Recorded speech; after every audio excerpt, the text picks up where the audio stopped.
दोस्तों, इस कहानी के पिछले भाग में आपने देखा कि बादल और मेघा की शादी के वक्त बवाल हो गया था और बादल का कहना था कि मेघा वह लड़की नहीं है जिससे उसकी सगाई हुई है, जबकि मेघा और उसके घर वालों का कहना था कि बादल और उसका परिवार झूठ बोल रहे हैं। दोनों ने अपने अपने पक्ष में सगाई की तस्वीर दिखाई थी, जो कि अलग अलग थी। इसलिए शादी नहीं हुई और पुलिस ने जांच का भरोसा दिया था। साथ ही मेघा के घर वालों का कहना था कि उन्होंने बादल के परिवार वालों को 51 लाख रुपए कैश दिए हैं, जो वह वापस चाहते थे। लेकिन बादल का परिवार वाले इस बात से साफ मुकर रहे थे और बोल रहे थे उन्होंने कोई कैश नहीं लिया। पुलिस अपनी जांच कर रही थी कि इसी बीच बादल के परिवार में लूट की घटना भी हुई, जिसमें कि घर में रखे सारे कैश और जेवर जा चुके थे। इसकी रिपोर्ट भी उन्होंने पुलिस में लिखवाई थी। पुलिस वालों ने वक्त के साथ असली गुनहगार का पता लगा लिया था और उन्हें पता चल चुका था कि फ़ोटो एडिट करके उन्हें किसने दिखाई थी, और पुलिस आज उसके घर पहुंच चुकी थी उससे सारी सच्चाई उगलवाने के लिए। आइए देखते हैं आगे क्या हुआ।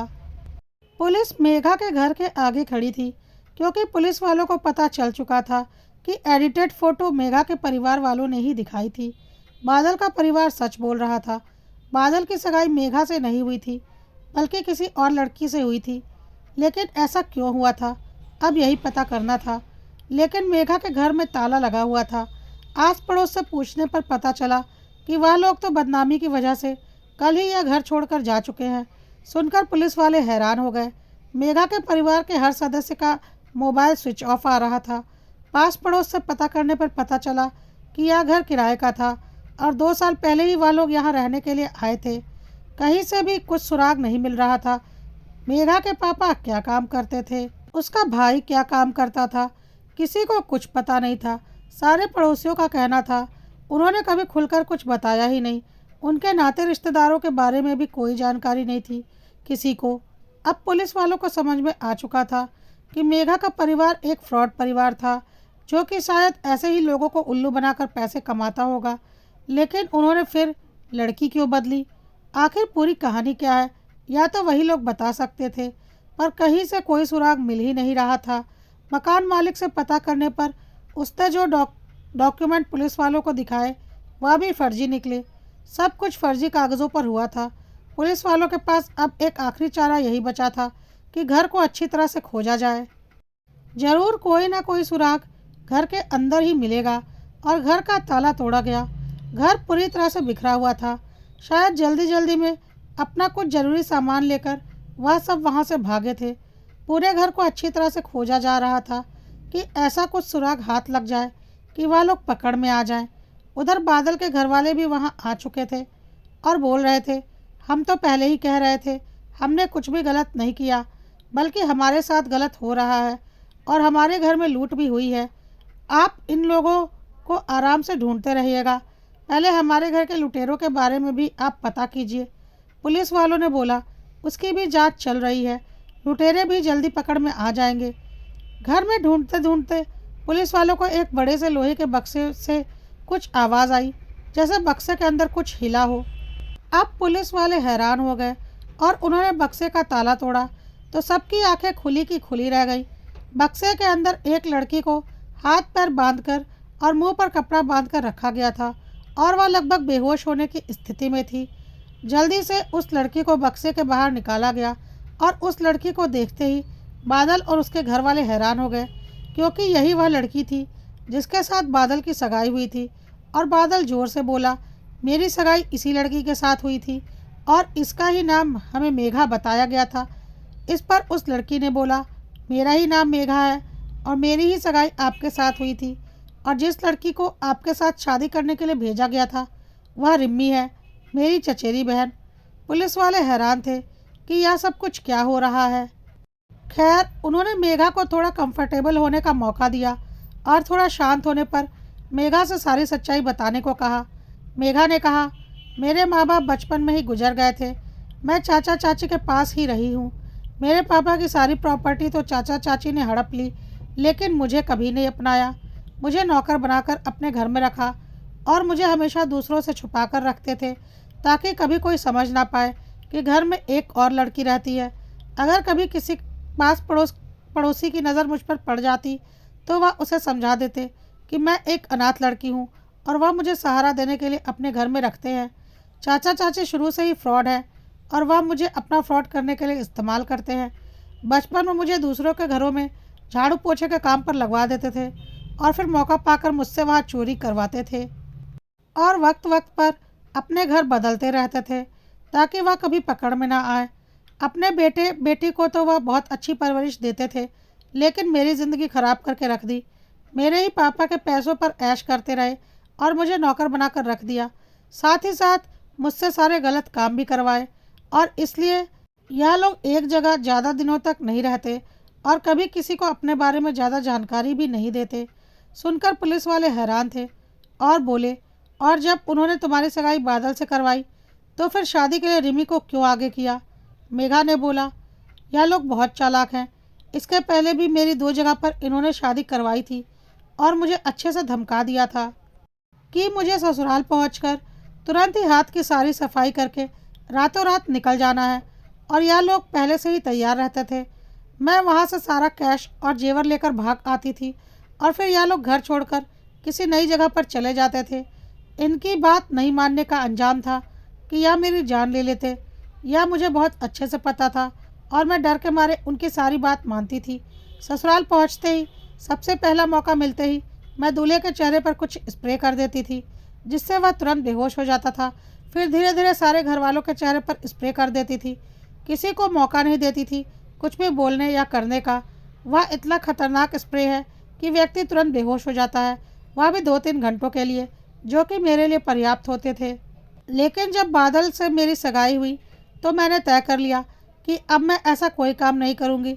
यह लोग तो मुझसे गलत काम करवा कर पैसे कमाते रहेंगे और अंत में अपने बेटे और बेटी की अच्छे से शादी करके उनका जीवन सेटल कर देंगे और मेरा जीवन पूरी तरह से बर्बाद हो चुका रहेगा। बर्बाद तो मैं वैसे भी हो चुकी हूँ, तो अब इनके लिए और लोगों को क्यों बर्बाद करूँ? क्या होगा? अधिक से अधिक यह लोग मुझे मार डालेंगे। अब मुझे मरने से भी डर नहीं लग रहा था, इसलिए मैंने बादल से शादी करने से साफ मना कर दिया। मैं किसी भी कीमत पर बादल से शादी करने को तैयार नहीं हुई। मुझे अपनी मौत का भी डर नहीं था। इसी मजबूरी में जल्दी जल्दी में मेरी जगह रिमी को स्टेज पर भेजा गया और फ़ोटो एडिट करके बनाई गई, क्योंकि उन्हें पता था कि लड़की बदलने पर लड़के वाले बवाल ज़रूर मचाएंगे। पर उन्होंने एक चांस लिया था कि शायद ऐसा ना हो, क्योंकि एक बार ही तो सगाई के वक्त उन्होंने मुझे देखा था और मेरी और रिमी की शक्ल काफ़ी मिलती भी है, क्योंकि हम चचेरी बहनें हैं। लेकिन ऐसा नहीं हुआ और बादल के घर वालों ने बवाल मचा दिया। सच्चाई सुनकर सब लोग हैरान थे।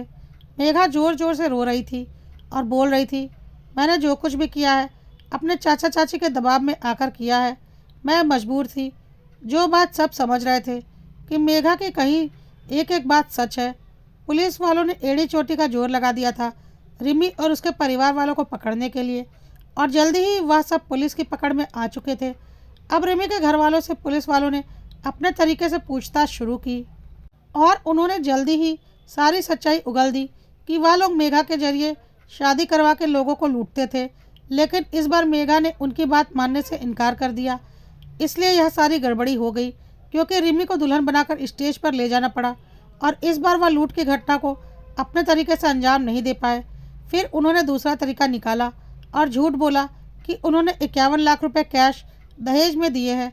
उन्हें लगा था कि शायद जेल जाने के डर से बादल के घर वाले उन्हें पैसे दे देंगे, लेकिन यहाँ भी वह कामयाब नहीं हो पाए थे। लेकिन उन्होंने इतनी मेहनत की थी तो हर हाल में उन्हें अपने फ्रॉड के पैसे तो चाहिए ही थे, इसलिए उन्होंने अपने तरीके से पैसे ले लिए। यह सब कुछ सुनकर पुलिस वालों को कुछ भी समझ में नहीं आया और जब पुलिस वालों ने और कड़ाई से पूछताछ की तो उन्होंने यह भी बता दिया कि बादल के घर में लूट रिमी के पापा और भाई ने जाकर ही की थी और चेहरे पर नकाब डाल रखा था। रिमी के पापा और भाई बोल रहे थे, इतनी तैयारी की थी हमने शादी के घर से कैश और सोना लूटने की, लेकिन मेघा गलत वक्त पर धोखा दे गई तो हम क्या करते? इतने दिनों की तैयारी को हम ऐसे ही जाने देते? हमें तो पता था आज नहीं तो कल आप लोगों को पता चल ही जाएगा कि झूठ हम लोग बोल रहे हैं। उसके पहले हमें यहाँ से 9-2-11 होना पड़ेगा, इसलिए हमने चेहरे पर नकाब डालकर बादल के घर में घुसकर बंदूक की नोक पर सारे जेवर और कैश लूट लिया। अब अपना नुकसान हम किसी भी कीमत पर नहीं होने देना चाहते थे और इस मेघा की वजह से हमारा इतना बड़ा नुकसान हुआ था, तो इसे तो हमें हर हाल में मारना ही था। इसलिए इसके हाथ पैर और मुंह बांधकर हमने इसे एक बड़े बक्से में बंद कर दिया था, ताकि इसका दम घुट जाए और यह वहीं पर मर जाए। लेकिन यह मनहूस नहीं मरी और इसकी वजह से आज हम सलाखों के पीछे पहुंच चुके हैं। यह सब कुछ सुनकर पुलिस वाले और बादल का परिवार हैरान हो गया। कितने नीच और घटिया थे मेघा के चाचा चाची। उन्होंने खुद जो किया सो किया, लेकिन अपने लालच में मेघा की पूरी ज़िंदगी खराब कर दी। अब सारी सच्चाई सबके सामने आ चुकी थी। बादल का परिवार पूरी तरह से बेगुनाह था। रिमी और उसका परिवार जेल के पीछे था। वैसे गुनाह तो मेघा ने भी किया था, भले ही ज़बरदस्ती, इसलिए वह भी अभी पुलिस के हिरासत में ही थी। पुलिस वालों ने बादल के परिवार वालों को सारी जांच पड़ताल खत्म हो जाने के बाद उनका जेवर और कैश उनके सुपुर्द कर देने का आश्वासन दिया था। मेघा का मासूम चेहरा देखकर बादल को सच में मेघा से प्यार हो चुका था। शायद मेघा भी बादल से प्यार करती थी, इसीलिए वह उसके साथ धोखा नहीं कर पाई, बल्कि मरने को तैयार हो गई। बादल ने मेघा के खिलाफ कोई भी कंप्लेंट करने से मना कर दिया और बोला, इसमें मेघा की कोई गलती नहीं है। मानता हूँ इसके पहले मेघा ने भी गुनाह किया है, लेकिन वह भी अपने चाचा चाची के दबाव में किया है। उसके लिए मैं अपनी तरफ से वकील रखूँगा और मेघा को यहाँ से बाहर निकालूंगा, क्योंकि अब मेरी शादी मेघा के साथ ही होगी। इन सब में उसका कोई दोष नहीं है। और बादल ने मेघा से पूछा कि क्या वह उससे शादी करने को तैयार है। मेघा हैरान थी, उसे कुछ समझ में नहीं आ रहा था। उसने बोला, मैं क्या बोलूँ, मैं कुछ भी बोलने के काबिल नहीं हूँ। मेरी ज़िंदगी तो वैसे भी ख़राब है, क्यों मेरी ज़िंदगी में आकर अपनी ज़िंदगी भी ख़राब करना चाहते हैं आप। बादल ने बोला, कोई बात नहीं, कुछ दिनों की मुश्किलें हैं, फिर सब कुछ ठीक हो जाएगा। मैं तुम्हें इस नरक की ज़िंदगी से बहुत दूर ले जाऊंगा और तुम्हें ऐसी ज़िंदगी दूंगा जिसके तुम हकदार हो। बस तुम मुझ पर भरोसा रखो। बादल के माँ बाप भी समझ चुके थे कि बादल मेघा से सच्चा प्यार करने लगा है और इन सब में मेघा की कोई गलती नहीं है। इसलिए घर वाले भी मेघा को कबूल करने के लिए तैयार थे, पर इसमें अभी थोड़ा वक्त लगता, क्योंकि अभी काफ़ी कानूनी कार्रवाई होनी बाकी थी। दोस्तों, क्या सच में ऐसी फ्रॉड की घटनाएं होती हैं और ऐसी लुटेरी दुल्हन होती हैं? और क्या बादल ने मेघा को अपनाकर सही निर्णय लिया? कमेंट में ज़रूर लिखिएगा। और अगर कहानी पसंद आई हो तो कड़वा सत्य को लाइक, फॉलो और सब्सक्राइब करना मत भूलिएगा।